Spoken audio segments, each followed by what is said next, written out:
You know, Sherpas, another thought that I have about identifying the thing that causes people to stick to your church and community, besides naming it and then mining it, like I talked about last time, I think the third thing to do, especially if it's something that has not fully taken hold in your church yet, but you want it to, is to plant it.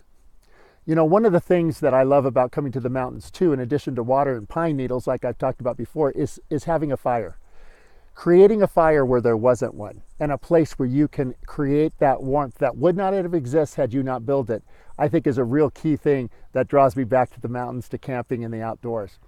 Well, there's something in your church too that if you create it, plant it, cultivate it, grow it, will cause your church to be even more sticky. And it may be something that isn't necessarily there yet, but if you plant it, cultivate it, it will bear fruit even up to 100-fold. And that fruit has seeds that will fall to the ground, plant, and just continue the infection that will make your church even more and more sticky to the members of its community, and especially the guests God's drawing to your campus. So what can you do to plant something new that you want to see there, a new characteristic that would make it stick? Well, I think the main two things are teaching and celebrating.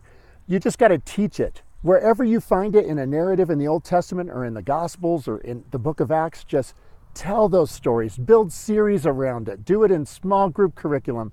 Just whatever you could do, teach it and tell it. But that second thing is to celebrate it.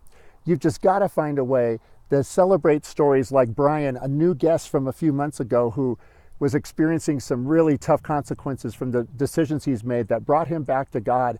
And now that he's connected with our church, he is going down to a place in our community where the homeless live every week. And not only has he been serving them, but he brought a woman with him to church last weekend. And he was so thrilled when she rededicated her life to following Jesus.